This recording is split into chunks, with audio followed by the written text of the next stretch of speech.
Thank you, Yang, for your kind introduction, and thank you very much, Cristiano and Yang, for inviting me to this seminar and making all the arrangements for this talk. It's a great pleasure to join you today. Right, let me share my screen here. All right. Can you see? Yeah. Yes. Okay, great. Thank you. So, here is an outline of my talk today. First, I will briefly present an overview of my book, Interpreters and War Crimes, published last year. And from that book, I will focus on interpreters who testified as witnesses of war crimes at post-World War II British trials against the Japanese. And then expand the discussion to some contemporary cases involving interpreters testifying or reporting on information they learned in the course of their work. And finally, discuss the issue of exceptions to confidentiality in current codes of professional ethics for interpreters.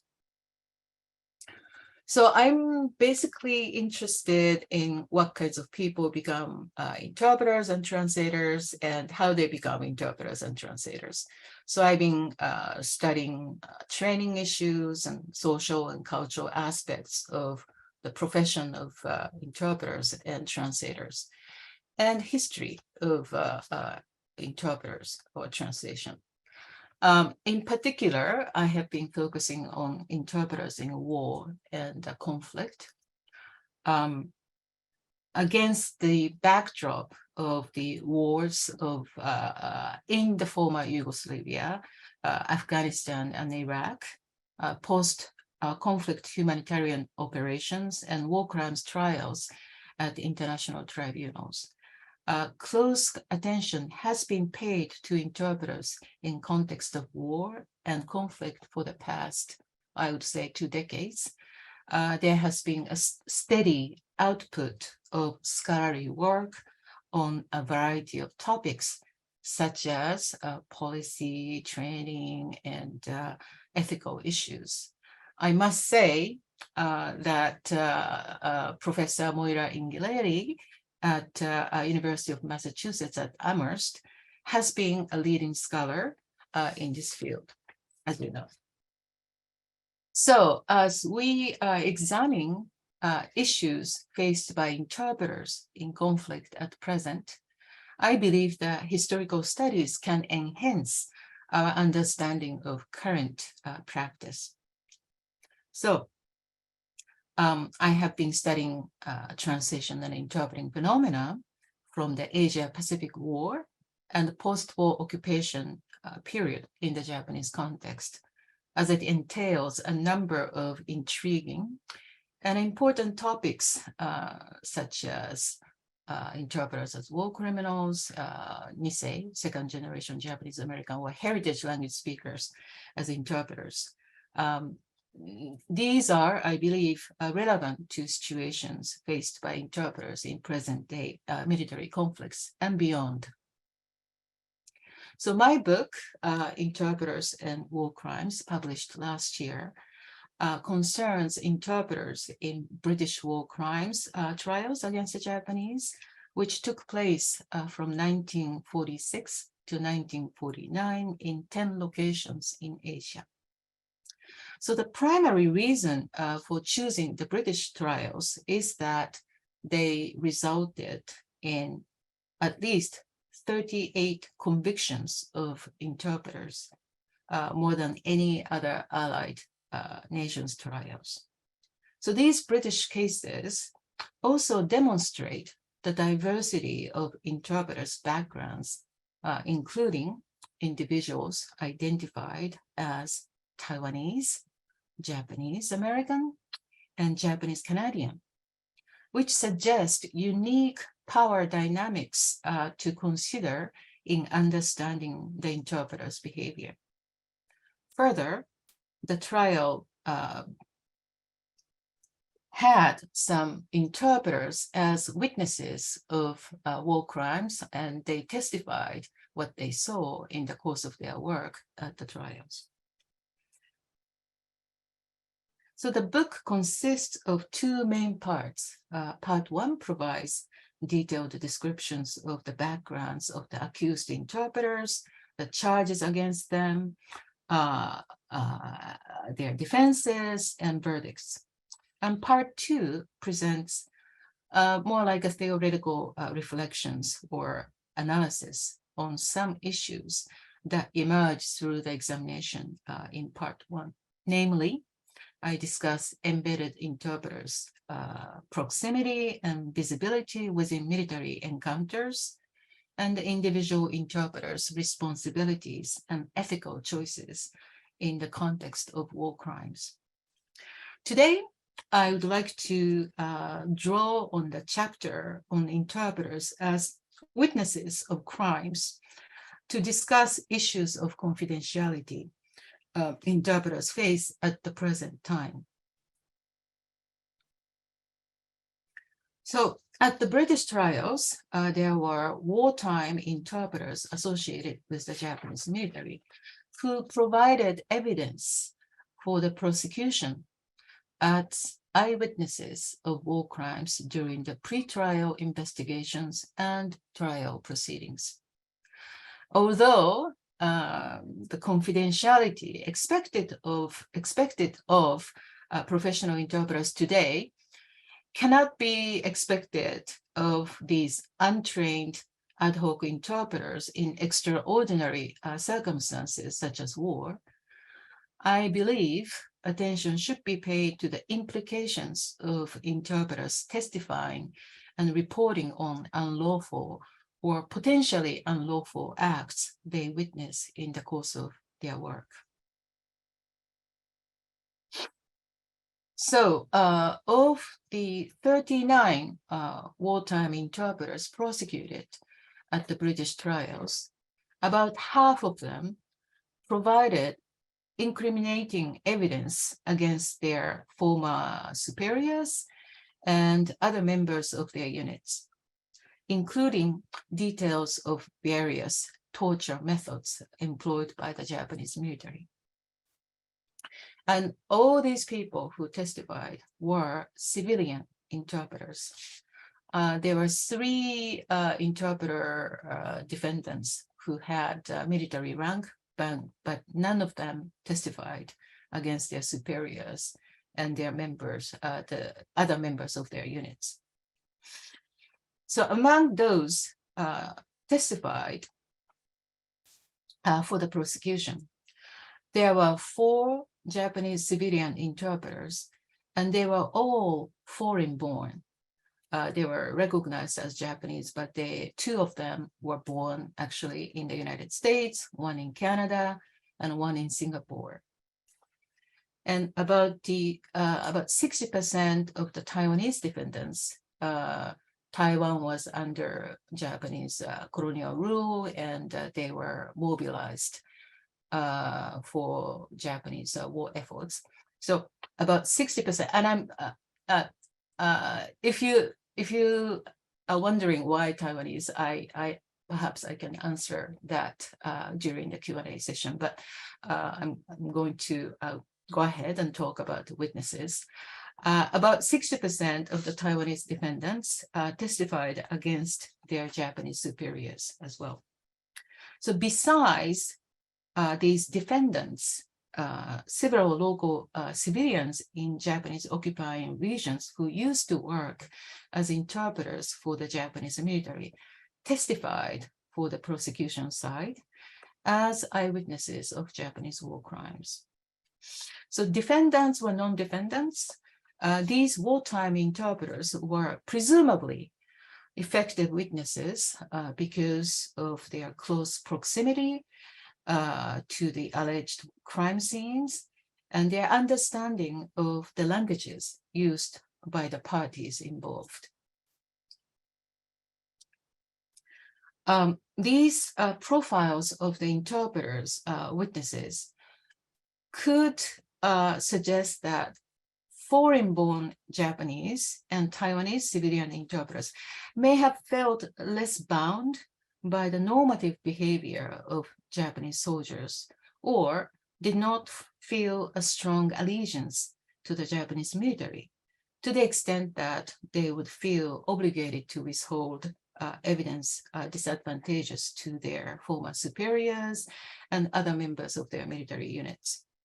So it is also possible that they gave evidence in the hope of receiving leniency in potential charges and sentencings that British war crime prosecutors and judges might level against them.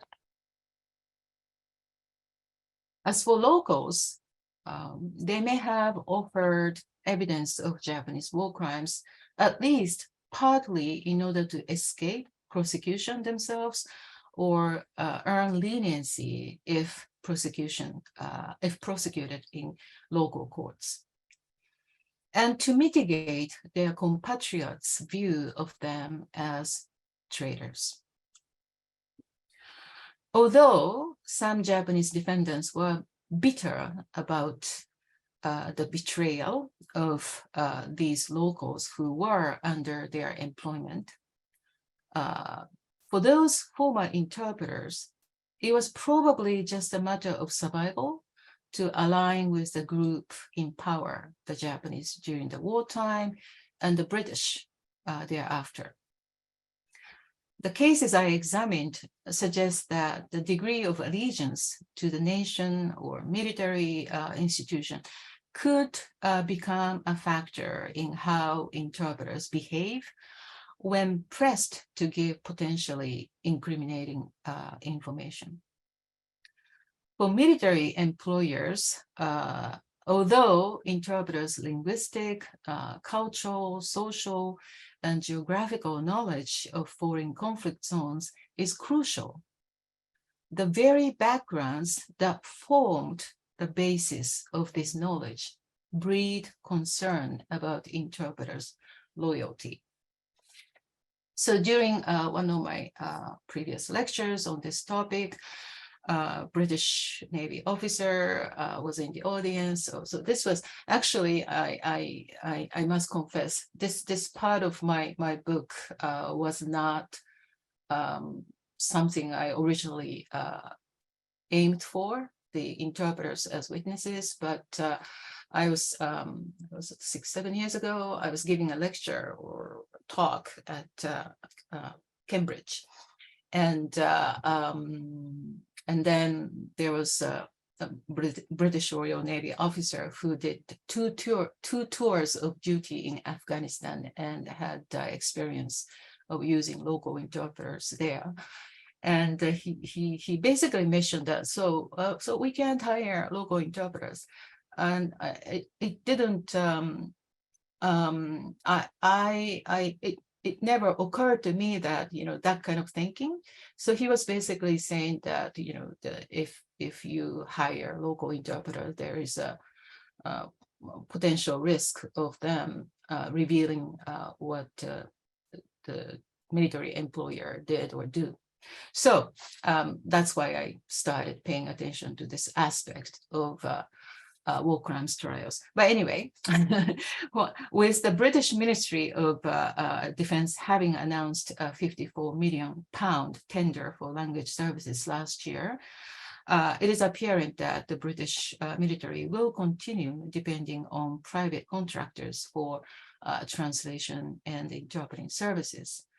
It would be interesting to know if their use of civilian interpreters today is informed by their historical experiences with civilian interpreters acting as witnesses in war crimes trials in the aftermath of the Pacific War.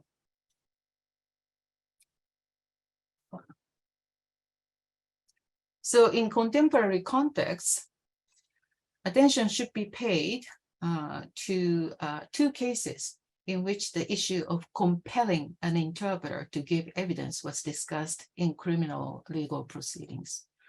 So one is 1997 court decision against the defense motion to subpoena interpreter as a witness at the International Criminal Tribunal for the former Yugoslavia, ICTY. It concerns an interpreter who worked in pre-trial interviews with the defendant, Zdravko Music, was interviewed by prosecutors without counsel present.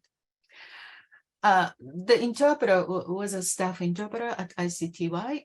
She was an employee of the Conference and Language Services Unit of the ICTY. So the defense claimed that Music had insisted that counsel be present initially, previously. So they moved to seek an order compelling the interpreter to testify as a witness for the defense. So the defense, sorry. Okay. So in the decision that rejected this motion, the trial chamber defined the interpreters as merely the means through which the parties and the trial chamber are made to understand each other and follow the proceedings. This decision also regards the interpreter as an officer of the ICTY with the status of an impartial third party required to make a solemn declaration to interpret faithfully, independently, and impartially, and with full respect for the duty of confidentiality. I just want to note that this view of the interpreter as a neutral conduit for here and now communication kind of denies the ability of interpreters to exercise agency, and has been this kind of view has been challenged in a number of empirical studies nowadays. So, although the decision in principle rejects an interpreter being called by any of the parties to give evidence because it could compromise the interpreter's impartiality, it also, the trial chamber also provides certain conditions under which an interpreter could testify. First, the interpreter was legally required to keep a record of her renditions. Second, there is no way to obtain the evidence other than through the testimony of the interpreter. And third, the ruling depends on the content of the evidence given by the interpreter. So this court decision also reveals that the tribunal's view on the nature of the interpreter's role, as I mentioned earlier. So it says, the interpreter merely passes information to either party of what the other has said and has no duty to keep a record of what is said by either party. Thus, it is extremely difficult for the interpreter to testify reliably about what exactly was said. It is not only undesirable, but also ambiguous to compel an interpreter into the arena of conflict on behalf of either party, the trial chamber said. It also said it is important to insulate the interpreter from the possibility of being personally involved in the arena of conflict. I believe this court opinion on the record is significant for its reality and weight as a reflection of how interpreters are viewed within a prominent international tribunal.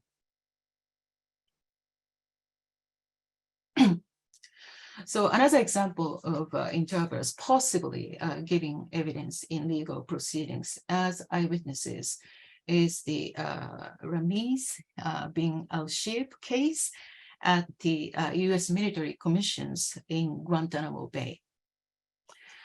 In a pre-trial hearing of this case in 2015, the defendant, the alleged co-conspirator of the 9/11 terrorist attacks, recognized the Arabic interpreter, Arabic court interpreter, sitting alongside him.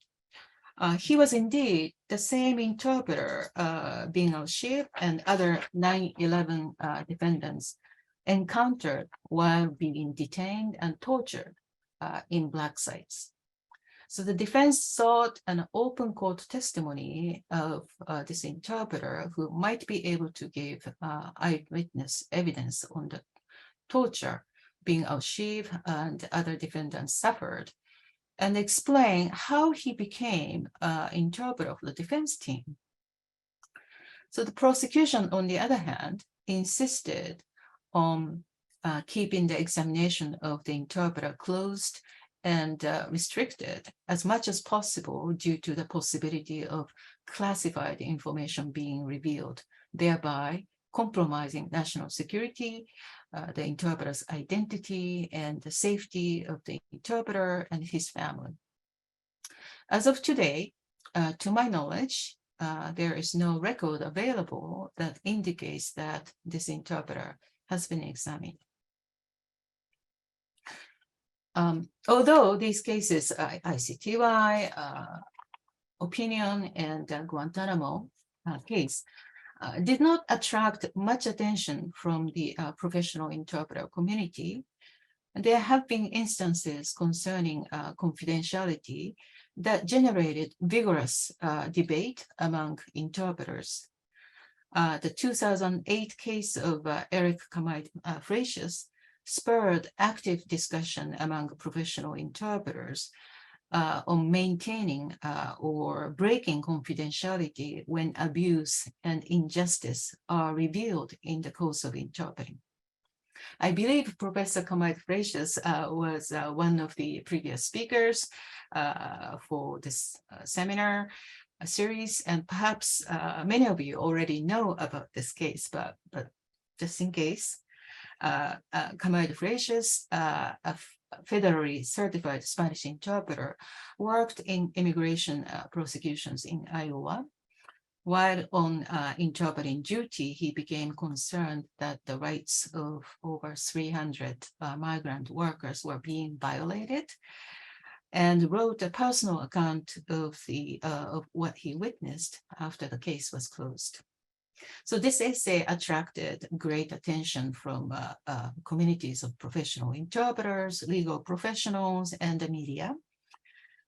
While there were voices supportive of Camayd-Freixas among interpreters and lawyers, the inappropriateness of his conduct as a professional interpreter, meaning publicly commenting on what he learned on assignment, was criticized by others.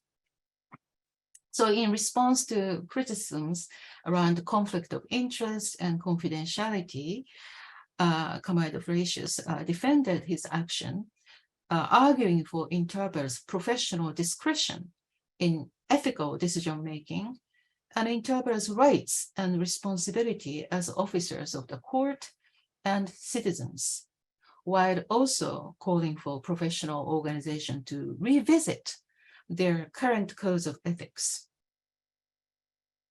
So professional associations in the United States, namely the American Translator Association, ATA, and the National Association of Judicial Interpreters and Translators, NAJIT, did not take an official position on this case. Oh, sorry. So in contrast, the response to the case of the State Department's Russian interpreter for the 2018 Trump-Putin meetings was virtually united within the professional interpreter community, I believe.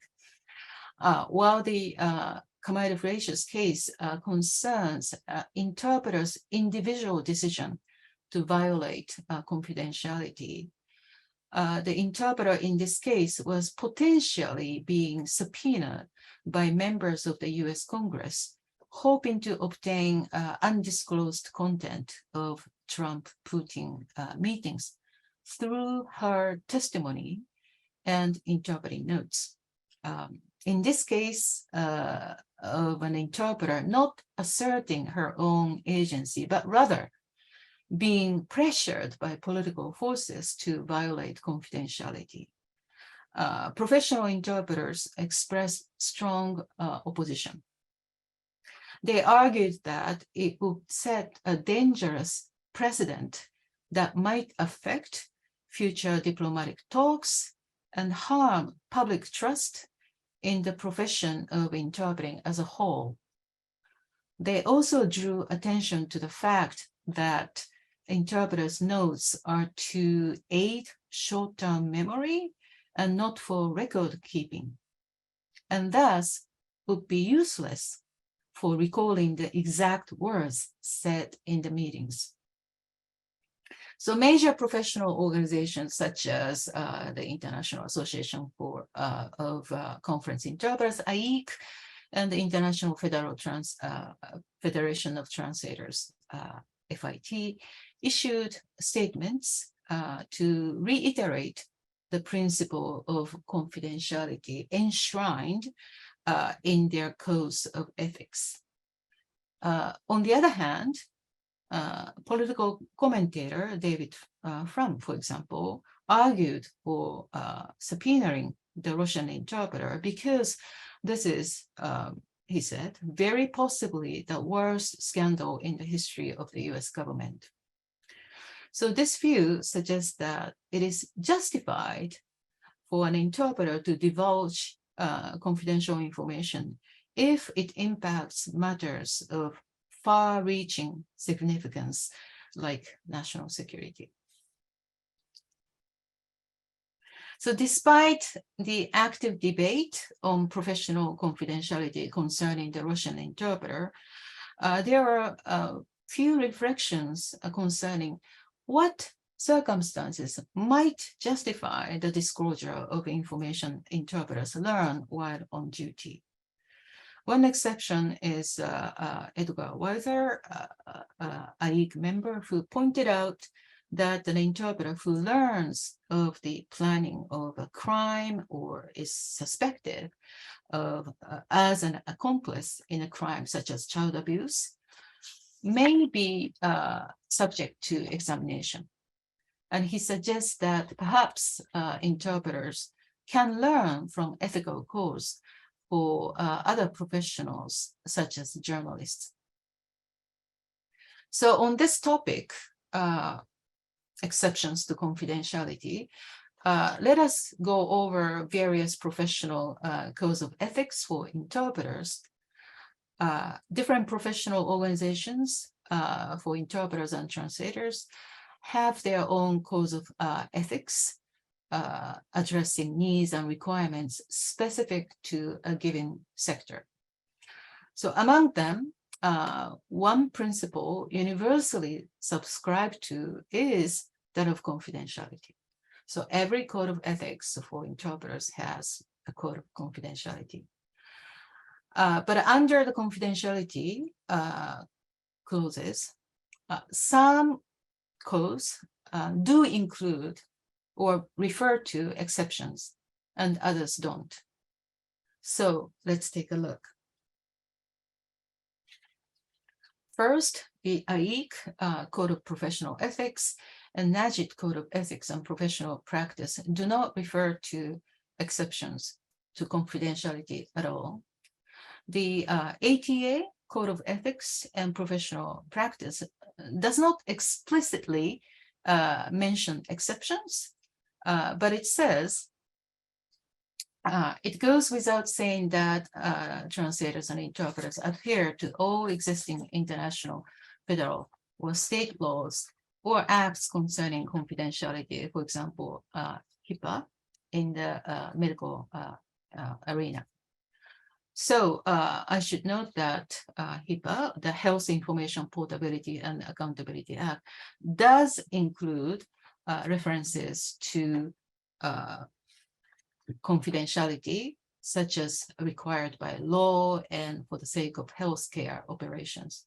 So although ATA does not technically note exceptions within its code of ethics. It appears to be indirectly acknowledging exceptions to confidentiality.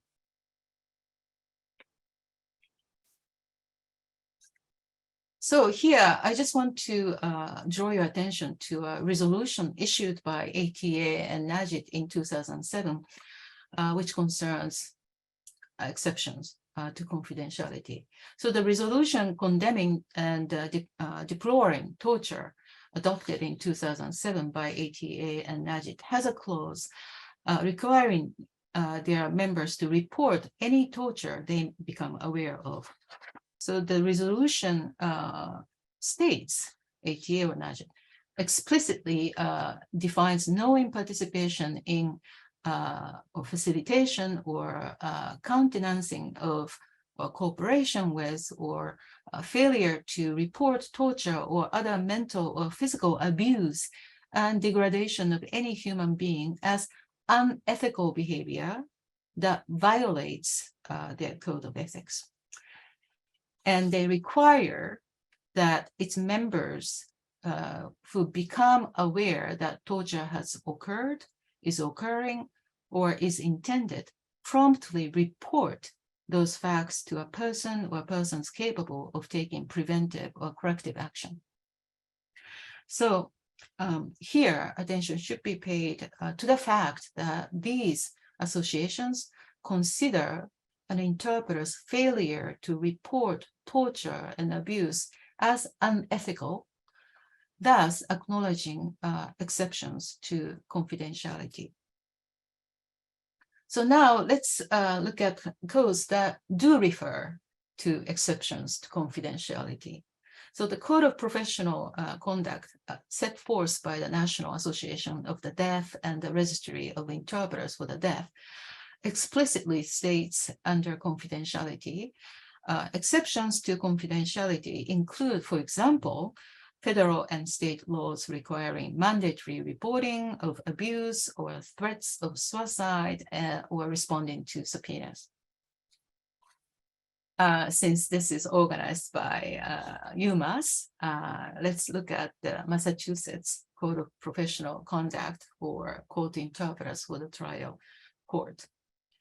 So the confidentiality clause includes, it says, in the event that a court interpreter becomes aware of information that suggests imminent harm to someone or relates to a crime being committed during the course of the proceedings, the court interpreter should immediately disclose the information to an appropriate authority within the judiciary who is not a party in the proceedings and seek advice in regard to the potential conflict.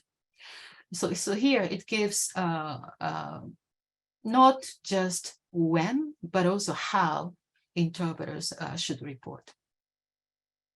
So the same clause also says, generally, court interpreters should not discuss court interpreter assignment with anyone other than persons who have a formal duty associated with the case. However, court interpreters may share information for training and education purposes, divulging only so much information as it requires to accomplish this purpose. So unless ordered by a court, court interpreters must never reveal privileged or confidential information for any purpose, including training and education. Okay. So in the area of medical interpreting, the National Standards for Practice for Interpreters in Healthcare issued in 2005 by the National Council on Interpreting in Healthcare says, the interpreter maintains confidentiality and does not disclose information outside the treating team, except with the patient's consent or if required by law. The same organization, the National Council on Interpreting in Healthcare, also issued a National Code of Ethics for interpreters in healthcare in 2004. So this includes commentary on each principle of the court, and the commentary on confidentiality states relevant requirements regarding disclosure of information interpreters learn. It refers to special cases such as child or elderly abuse and direct threats of harm to self or to others. Interestingly, the court goes as far as to suggest the need for interpreters to explain cultural backgrounds if necessary when reporting.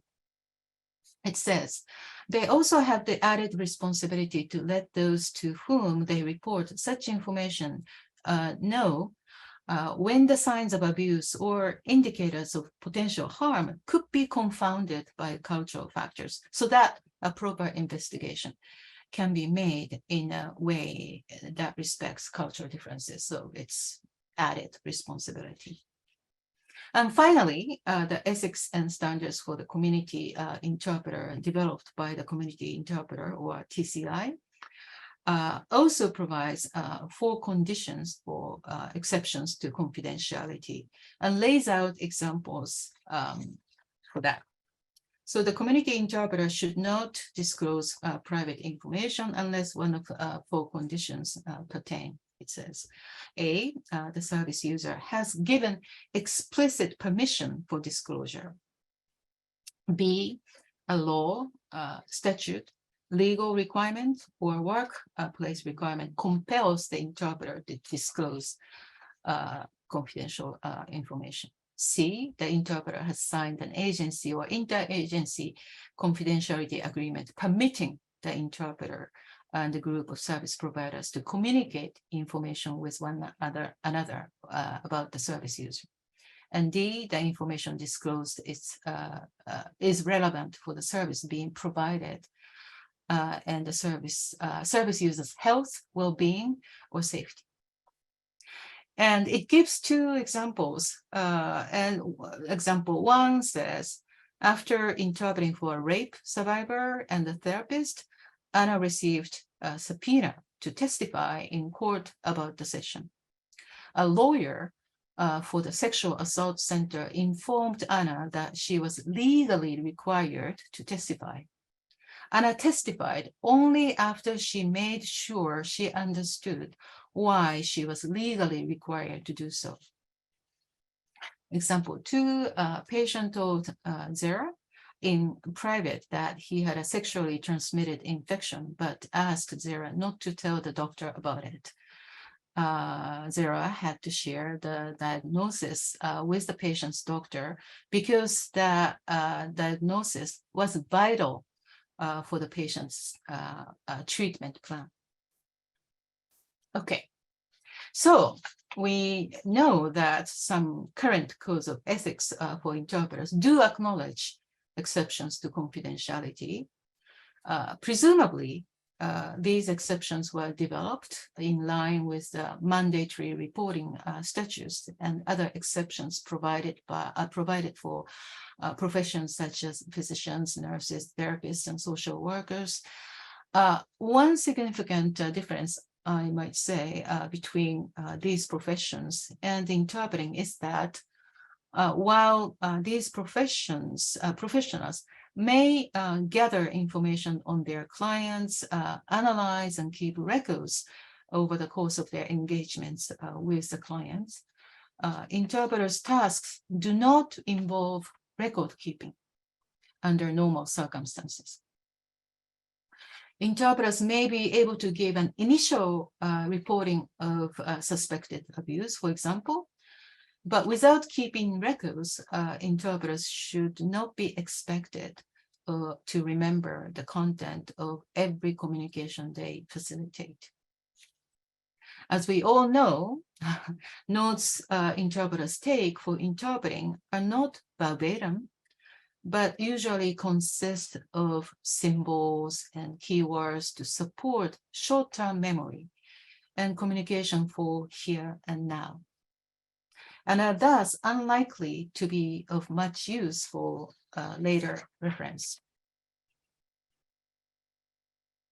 So in summary, drawing on my recent book, Interpreters and War Crimes, I talked about the cases of interpreters divulging information they learn in the course of their work, while some professional associations nowadays recognize exceptions to confidentiality within their code of ethics for interpreters. I believe future iterations of these codes should clarify of the requirements and limitations of interpreters testifying on and reporting suspected abuse and unlawful acts. Without these clarifications, individual interpreters may find themselves needing to take a personal risk in calling out injustice or breaking confidentiality under the pressure of unchecked political forces. For future discussion, I believe that the ICTY decision about exceptions may be used as a useful reference for conditions under which an interpreter could be compelled to testify. Thank you very much for your kind attention.